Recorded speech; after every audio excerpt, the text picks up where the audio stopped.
안녕하세요. 교원대학교 학생 여러분. 응용윤리 2주차 강의 시작하도록 하겠습니다. 원래대로라면 대면으로 캠퍼스에서 만났어야 되는데 지금 태풍 때문에 월요일, 화요일 수업은 온라인으로 하라고 하는 그런 교육부 권고가 있고, 제가 지금 영상 제작하고 있는 시간이 오후 5시 정도인데 제가 주거하는 부산 지역에는 벌써 좀 비바람이 강하게 치기 시작했습니다. 물론 아무 피해 없이 그냥 태풍이 지나가면 가장 좋겠지만 혹시라도 있을 그런 피해 예방하는 차원에서 이렇게 온라인 강의로 제작하게 되었으니 수강하시는 학생 여러분 많은 양해 부탁드립니다. 제가 이제 수강 정정 기간이 지나가지고 출석부를 확인해 보니까 원래 OT 했던 지난주에는 그 28명 학생이 신청을 해주셨는데 그 2명이 빠져나가셔서 26명이 됐고요. 지난주에 영화 발표하기 위해서 6조를 짰었는데 그때 짰던 26명 학생이 그대로 남아 계십니다. 원래 수강 정정 기간에 새로 들어오는 학생이 있으면 다시 한번 강의 정보에 대해서 안내를 해드리려고 했는데 기존 학생 그대로이기 때문에 다시 한 번 더 강의 정보 안내하는 건 생략하도록 하겠습니다. 그 청남 사이버 열린 게시판 메뉴에 벌써 한 조에서 희망하는 영화 제목을 적어서 신청해준 조가 있으시더라고요. 다른 조도 논의 끝에 영화가 선택이 되시면 열린 게시판 메뉴를 통해서 그 영화 미리 게시판에 글을 쓰셔도 되고요. 그렇게 하지 않는 경우라고 하면 저희가 대면으로 학교에서 다시 만났을 때 그 조에서 정한 영화에 대해서 제가 확인하는 시간을 가지도록 하겠습니다. 첫 번째 OT주에서는 정말 간단하게 행위의 문제에 대해서 이야기했었던 것 같습니다. 제가 이제 오랜만에 대면 강의하면서 가장 놀라고 조금 신기하게 느껴졌던 건 노트북 켜고 이제 다 필기를 하면서 들으시는 학생들이 굉장히 많으시더라고요. 아무래도 비대면 수업 기간 동안 강의 자체도 노트북으로 들으시다 보니까 필기하는 것도 그렇게 하는 게 편하실 것 같습니다. 앞으로 강의실에서 들으실 때도 편하신 방식으로 들으면 되고요. 그때 여러분들 필기하면서 학습하셨던 내용을 한번 되새기면서 지난주 내용을 복기해보고 이번 주 내용으로 들어가도록 하겠습니다. 행위를 크게 2가지 정도로 나눴었던 것 같은데요. 허용 가능한 행위와 허용 불가능한 행위. 허용 불가능한 행위라고 하면 금지의 의미를 담고 있는 것으로서 보통 사람들이 일반적으로 생각할 수 있는 살인 이런 게 대표적인 허용 불가능한 행위의 영역에 들어갈 수 있었을 겁니다. 그리고 제가 허용 가능한 행위 이걸 2가지 정도로 다시 나누어서 설명을 드렸었는데요. 기억이 나는 학생 계신가요? 네. 잘 대답하면서 들어주고 계신 것 같습니다. 우선 중립적인 행위도 허용 가능한 행위의 영역에 들어갔었죠. 우리가 중립적으로 선택할 수 있는 행위. 제가 지난주에 우스갯소리로 아침에 출근할 때 바쁘다 보니까 양치하는 걸 건너뛰고 학교에 가서 양치를 했다. 이걸 예를 들어 드렸던 것 같습니다. 허용 가능한 행위에서 중립적인 행위 말고 또 다른 게 우리가 윤리의 영역에서 대표적으로 말할 수 있는 옳은 행위라고 하는 것이 있었죠. 옳은 행위를 다시 2가지로 나누면 어떤 행위였는지 기억이 나십니까? 잘 대답해주고 계신 것 같습니다. 의무적인 행위와 초과 의무적인 행위 이렇게 나눌 수 있다고 했었죠. 의무적인 행위라고 하면 하지 않았을 때 비난의 대상이 되는 것. 그리고 초과 의무적인 행위라고 하면 일정 부분 희생을 감수하고 실천으로 옮겼을 때 칭찬의 대상이 되는 행위. 이 정도까지 해서 저희가 행위의 문제를 나누어 보았었던 것 같습니다. 수강하고 계신 학생 여러분, 이 생활 속의 응용윤리라고 하는 저희 주 교재가 잘 준비되셨는지 모르겠는데요. 아마도 주문해서 지금 택배로 오고 있는 그런 경우도 있을 것 같습니다. 태풍 상황 때문에 조금 택배 오는 시간이 늦어질 수도 있을 것 같은데, 제가 이제 중요한 부분 위주로 읽으면서 추가적으로 판서로 보충할 내용이 있으면 보충하는 방식으로 이번 주 강의는 한번 운영해 보도록 하겠습니다. 자, 주교재 1장 윤리 이론들 16페이지 현대 응용 윤리학의 동향, 이 부분 한번 살펴보시면 좋겠습니다. 읽고 나서 추가적인 설명을 해보도록 할까요? 우선 응용윤리의 구체적인 문제들이나 윤리 이론들을 다루기에 앞서 현대 응용윤리학계의 동향에 관해 간단히 살펴보고자 한다, 이렇게 되어 있습니다. 응용윤리학은 20세기 후반기에 접어들어 비로소 본격적으로 논의되기 시작한 신생학문 분야 중의 하나이다. 윤리학의 학문 분야도 다양하게 나눌 수 있다는 걸 암시하고 있는 대목이죠.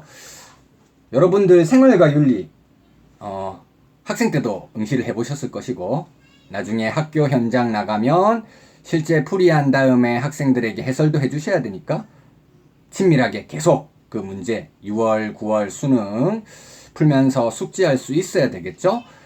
거기서 1번 문제에 항상 등장하는 단골 주제가 있습니다. 무엇일까요? 그렇습니다.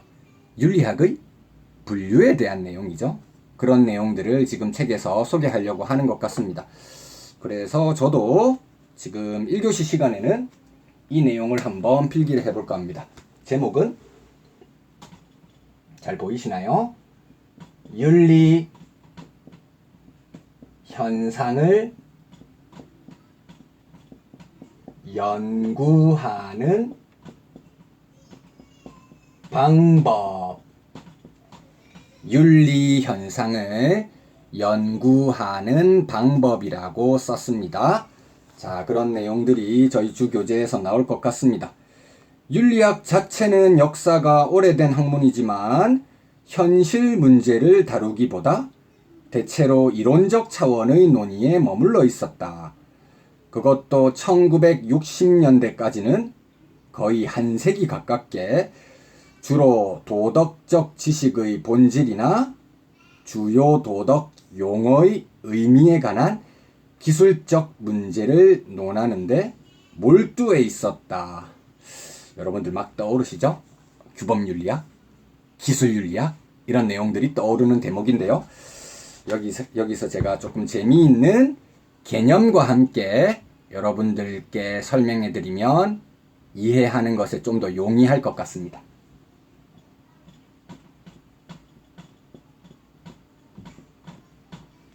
사이파이라고 썼습니다. 사이파이. 줄임말입니다. 두 가지 개념을 붙여서 쓴 것인데요. 우리 인류가 오랜 역사를 거치면서 굉장히 많은 지식, 이론적인 지혜들, 이런 것을 축적해왔죠. 굉장히 여러 가지 방법으로 인류의 지식들이 방대하게 축적되어 왔을 텐데, 이런 여러 가지 방법들을 크게 두 가지 방법론으로 구분할 수 있습니다. 그 두 가지 방법론의 약자가 바로 사이와 파이입니다. 그렇다면 사이는 무엇의 줄임말이고 파이는 무엇의 줄임말인지 알아야 되겠죠. 자, 사이, 무엇의 줄임말일까요? 그렇습니다. 사이언스의 줄임말입니다. 사이는 사이언스. 그렇다면 파이는 무엇의 줄임말일까요? 여기 나오는 파이 그대로 발음을 따르지 않고 뒤에 다른 영어 스펠링이 붙어서 발음이 조금 달라집니다. 필로소피, 철학의 줄임말입니다. 과학과 철학, 인류가 지금까지 축적한 위대한 지식들, 아주 많은 방법론들이 있겠지만 그 방법론들을 대강 두 가지로 나눠보면 큰 뼈대는 과학적인 방법과 철학적인 방법의 접근을 통해 여러 가지 지식들을 구축해 왔더라. 우리가 윤리학을 분류하는 것도 과학적인 방법과 철학적인 방법의 접근법을 동원해 볼 수가 있겠다. 이렇게 생각하시면 되겠습니다. 자, 그러면 첫 번째, 과학적인 방법부터 살펴보도록 하겠습니다. 1. 과학적 윤리학. 과학적 윤리학이라고 썼습니다. 과학을 진행해 나가는 다양한 방법론들이 있을 텐데, 가장 기초적인 과학의 방법론 이렇게 하면 어떤 대상을 관찰하는 것이죠. 관찰.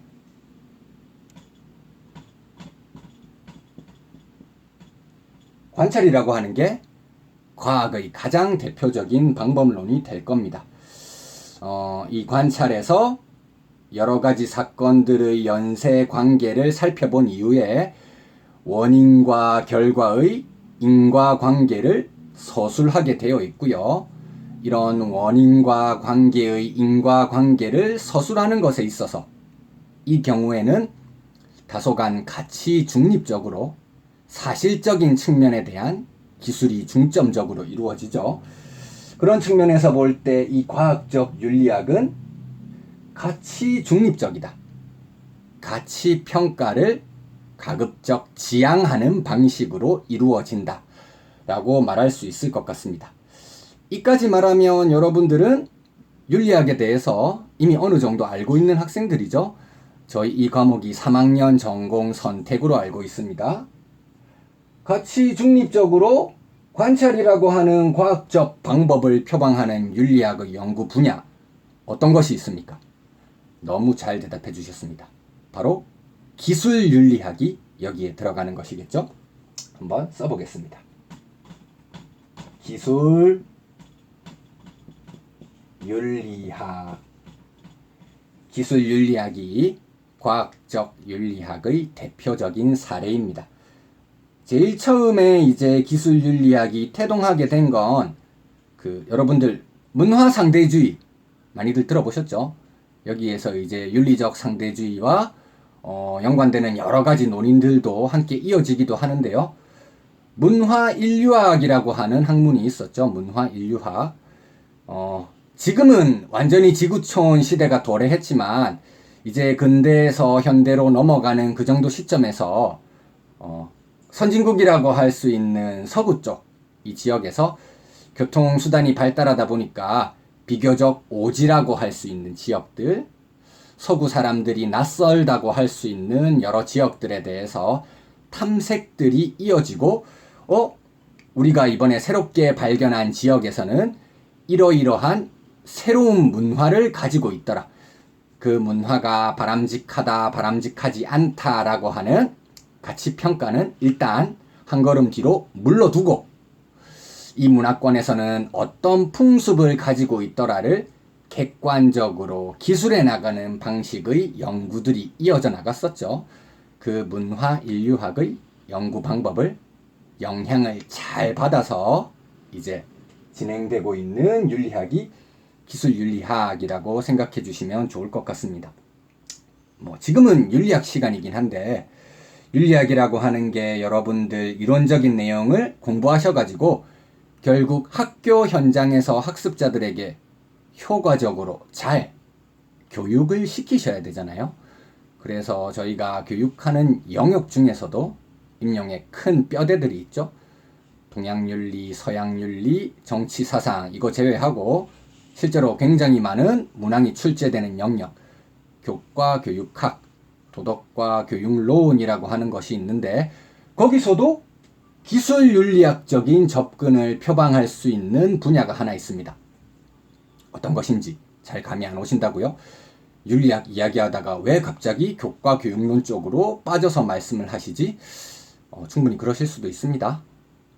그렇다면 제가 힌트를 드리겠습니다. 피아제를 계승하고 있는 인지발달론의 대표자 하면 어떤 사람이 떠오르십니까? 그렇습니다.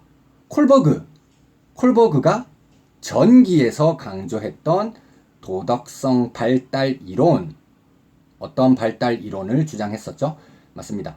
3수준 6단계의 도덕성 발달 이론, 이게 여러 학생들을 대상으로 해서 다양한 딜레마 상황들을 제시해 준 다음에 인터뷰를 통해서 그 학생들이 어떤 도덕성 발달 단계에 있는지 측정해서 객관적으로 기술하는 거거든요. 이런 도덕 발달 심리학과 같은 것도 도덕성 발달 상태를 기술하는 것이기 때문에 기술 윤리학과 유사한 방법론을 가지고 있다. 충분히 그렇게 설명할 수 있는 부분입니다. 그리고 제가 오리엔테이션 할 때 기존의 응용윤리 개설되어 있을 때는 윤리교육과의 환경윤리가 개설이 안 돼서 환경윤리 내용을 8주 정도 했다고 했는데 이번에는 대폭 줄여서 1, 2주 정도에 이제 간단하게 개요만 살펴보는 것으로 끝내겠다. 그래서 이번 학기 응용윤리의 테마는 과학기술, 이걸 좀 테마로 해서 진행하겠다고 말씀을 드렸었죠. 그 과학기술 테마로 했을 때 신경과학적 접근, 뇌과학적 접근, 이것도 다루어 보려고 하거든요. 인간이 도덕적 판단을 내릴 때 그 판단 내리는 순간 fMRI 영상을 가지고 바로 과학적인 도구 가지고 측정을 해버리죠. 최근 첨단 과학기술의 발달로 뇌과학이라든지 신경과학의 연구 성과를 윤리학의 영역에 도입하려고 하는 시도들, 그런 것도 기술열 윤리학 속에 포함될 수 있는 것입니다. 자, 이게 과학적 윤리학 부분이라고 할 수 있겠고요. 두 번째는 파이, 필로소피라고 되어 있죠. 필로소피. 2번은 철학적 윤리학입니다. 철학적 윤리학. 제가 말하려고 하는 주장을 동의하는 사람도 있고 동의하지 않는 사람도 있을 것 같습니다. 약간 인간 중심주의적으로 이야기해 보겠습니다. 인간과 다른 존재, 비인간적 존재를 구분할 수 있는 다양한 기준들이 있죠. 만약 인간만이 철학하는 것이 가능한 존재라고 말할 수 있다면 인간에게 철학이 가능했던 가장 중요한 도구, 인간이 철학하는 것을 가능하게 해주었던 가장 중요한 도구는 무엇일까요? 고도로 발달된 상징체계입니다. 언어라고 대답해 주신 친구가 있으신가요? 좋습니다. 철학적 윤리학은 언어와 관련되는 겁니다. 우리가 도덕과 관련해서 사용하는 여러 가지 개념어들이 있죠. 옳음, 그름, 좋음, 나쁨, 선, 악, 이런 여러 가지 언어의 사용이 있었기 때문에 인간이 철학하는 것이 가능하다. 물론 요즘에 대중교양서 보면 고릴라도 철학을 한다, 이런 내용이 있던데 그런 내용은 약간 논외로 하고 인간만이 철학이 가능하다는 그런 관점에서 언어가 있었기 때문에 가능했을 거야. 이렇게 한번 논의를 전개해 보겠습니다. 이 언어에 접근하는 것에 있어서 두 가지 구분되는 방식이 있거든요. 일단 첫 번째는 개념을 명료화하자. 윤리학에서 사용하는 옳음, 그름과 같은 다양한 개념어들, 이 개념을 명료화하는 작업이 필요하다. 이렇게 주장하는 사람들이 있겠고요. 그 다음 동그라미 2번은 우리가 사용하는 윤리학적 언어들, 옳음, 그름, 어떤 행동이 옳은 행동이라고 할 때 과연 그 행동이 왜 옳은 것인지 여러 가지 근거를 들면서 정당화를 시도하려고 하는 노선이 있을 것입니다. 여러분들 이미 윤리학의 분류에 대해서 잘 알고 계시기 때문에 철학적 윤리학의 구분되는 두 가지 입장, 어떤 윤리학인지 아마 대답이 가능하실 것 같습니다. 동그라미 1번, 옳음이나 그름과 같은 언어의 개념 명료화에서부터 시작해야 한다. 과연 이런 윤리학의 언어 개념 명료화를 통해서 윤리학이라고 하는 학문 자체가 학문적으로 성립 가능한 것인지의 문제부터 따지고 들어가는 게 윤리학의 시작점이다. 이렇게 주장하는 윤리학 입장이 있죠. 뭐라고 하나요? 너무 잘 대답해 주셨습니다. 우리는 이런 입장을 메타윤리학이라고 표현하죠. 메타라고 하는 게 무엇의 위에서 무엇보다 상위의 혹은 무엇 이후의 이런 의미로 사용되는 것이죠.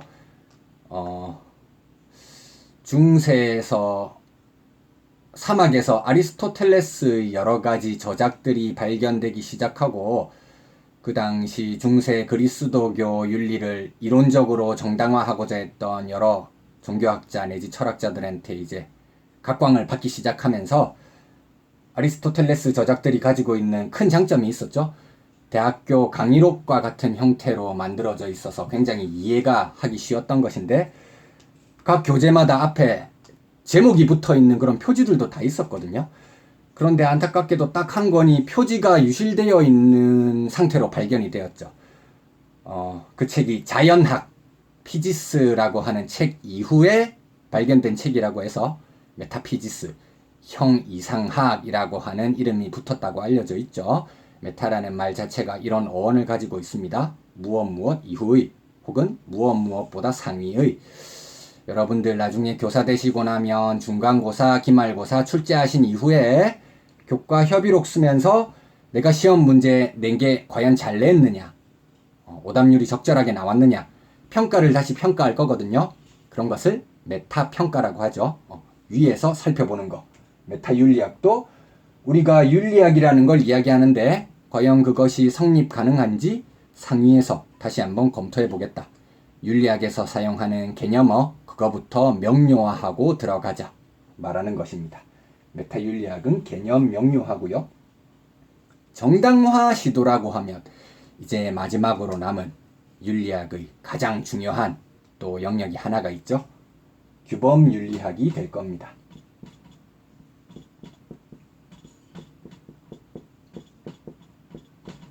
규범 윤리학. 이 규범 윤리학은 다시 크게 도덕적 원리 정립 이것에 관심을 가지는 이론 규범 윤리학, 그리고 실생활의 구체적 윤리 문제 해결에 관심을 가지는 응용 윤리학 내지는 실천 윤리학이라고 말할 수 있는 분야가 있겠죠. 물론 선생님들마다 가르치는 방식이 다 다르시죠. 윤리학에는 기술 윤리학이 있고 메타 윤리학이 있고 이론 규범 윤리학이 있고 응용 규범 윤리학이 있습니다. 각각의 특징은 이러이러합니다. 자세하게 잘 가르쳐 주신다면 굉장히 훌륭한 교수법일 겁니다. 하지만 제가 제안해 드리는 건 과연 이런 분류 방법이 어디에서 나왔는지 여기서부터 시작해서 학생들에게 학습을 해주면 학습자들이 이해하는데 보다 더 도움이 되지 않을까. 사이파이라는 방법론을 통해서 여러분들 실제 학교 현장 나가셨을 때 수업을 해보시면 조금 더 효과적이지 않을까 제안을 드리는 바입니다. 저희가 이번 학기 동안 다루려고 하는 건 응용윤리학 내용이죠. 응용윤리학. 오늘 1교시, 2교시까지 하고 나면 3교시에는 저희가 OT 때 보려고 했다가 못 봤던 인류세 다큐멘터리 영상을 보려고 하는데요. 인류세라고 하는 게 인류라고 하는 한 종이 지구 생명체 전체의 멸종을 초래하고 있는 시기이다. 굉장히 엄중하게 경고를 하고 있는 내용인데요. 실제 응용윤리도 태동하는 그런 내용에 있어서 가장 먼저 환경윤리에 대한 관심에서부터 시작하고 있습니다. 응용윤리 제1세대 이렇게 하면 환경윤리 분야라고 말할 수 있겠고요. 2세대에서는 이제 생명의료윤리에 대한 논의들이 굉장히 발달했습니다. 물론 이것도 과학기술의 발달과 연결이 되는 내용이겠죠. 과학기술 발달로 인해서 의학기술도 함께 발달하죠. 인공적으로 생명을 연장할 수 있는 그런 방법 생겨나면서 안락사와 같은 논의들, 생명의료윤리의 주요 주제가 될 수 있는 것이죠. 그리고 2세대의 생명의료윤리와 관련해서 의학기술의 발전과 함께 중요한 영향을 미쳤던 건 여권의 신장, 이것도 중요한 원인이라고 할 수 있습니다. 여권의 신장, 태아의 생명도 중요하다고 할 수 있겠지만 임산부의 자기결정권이 훨씬 더 중요하다. 인공 임신 중절, 낙태의 정당성, 이것에 대한 논의도 생명의료윤리에서 많이 다루고 있는 내용이죠. 이게 2세대겠죠.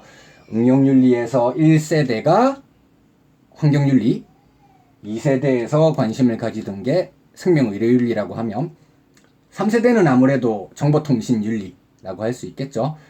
지금 정보통신기술의 발달로 인해서 여러분과 저 사이에 이렇게 온라인 강의도 가능한 것이긴 한데 그것이 촉발한 여러 가지 부작용들도 많습니다. 요즘 AI 기술도 발달하고 있는데 그것을 무작정 인간 사회에 도입하는 게 과연 바람직한가, 이런 논의들도 많이 나오고 있죠. 3세대 정보통신기술, 이 윤리에 대한 논의도 지금 응용윤리에서 관심을 많이 가지는 영역이다. 알아두시면 좋을 것 같습니다. 그럼 잠시 쉬셨다가 주교재에 있는 내용과 함께 2교시 강의를 들어가 보도록 하겠습니다.